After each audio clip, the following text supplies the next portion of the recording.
warahmatullahi wabarakatuh. Halo teman-teman, perkenalkan nama saya Ika Budianisi NIM 42. Pada kesempatan kali ini saya akan melakukan praktikum sistem koloid pada agar-agar.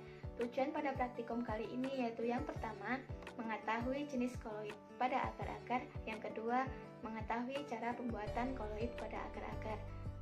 Sebelum melakukan praktikum, saya akan menjelaskan terlebih dahulu apa sih pengertian dari koloid dan mengapa agar-agar disebut koloid. Untuk yang pertama, apa sih pengertian dari koloid? Jadi koloid adalah suatu campuran heterogen antara dua zat atau lebih, di mana partikel zat pada fase terdispersi tersebar merata pada fase pendispersinya.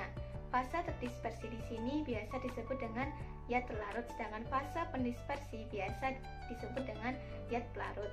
Fase terdispersi pada praktikum kali ini adalah air, sedangkan fase pendispersinya adalah molekul agar-agar. Selanjutnya, mengapa sih agar-agar disebut koloid? Jadi, agar-agar disebut koloid karena pada proses pembuatannya terbentuk struktur yang apabila dipanaskan, molekul agar-agar bergerak bebas, sedangkan pada saat didinginkan, molekul agar-agar merapat satu sama lain, memadat, dan membentuk kisi-kisi yang mengurung molekul-molekul air, sehingga terbentuklah sistem koloid padat dan cair. Nah, kisi-kisi yang terbentuk tadi digunakan dalam elektroforesis gel agar-agar. Hal ini bertujuan untuk mencegah pergerakan molekul objek karena adanya perbedaan tegangan antara dua kutub.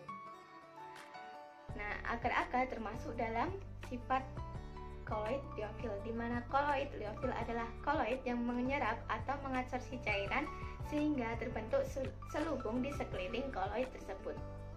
Nah, itu tadi penjelasan pengertian koloid dan mengapa agar-agar disebut koloid. Selanjutnya, saya akan melakukan praktikum pembuatan agar-agar.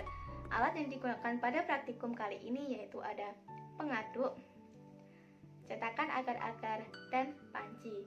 Sedangkan untuk bahan dan cara kerjanya adalah sebagai berikut. Buku agar-agar, susu, dan air. Langkah pertama, kita siapkan panci yang telah berisi air. Kemudian kita masukkan serbuk agar-agar ke dalam panci yang telah berisi air.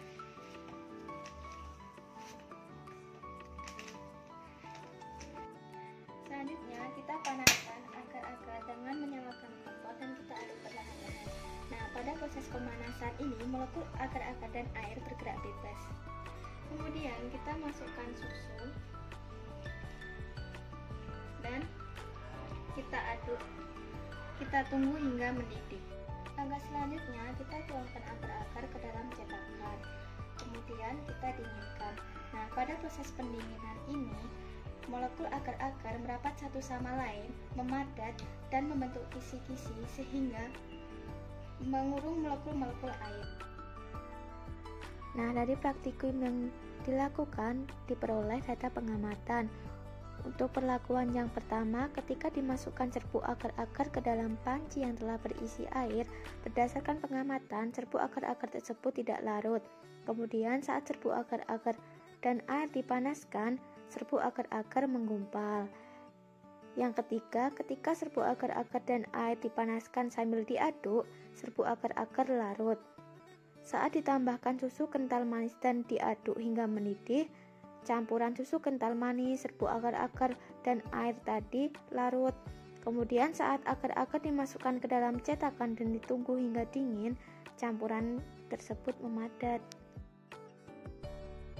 Berdasarkan praktikum yang telah dilakukan, dapat disimpulkan bahwa yang pertama, agar-agar merupakan jenis koloid padat dan cair atau biasa disebut gel dan termasuk sifat koloid liofil. Yang kedua, agar-agar dibuat dengan cara memanaskan dan mendinginkan serbuk agar-agar beserta air hingga molekul agar-agar memadat dan membentuk kisi yang mengurung molekul-molekul air, sehingga terbentuklah sistem koloid padat dan cair.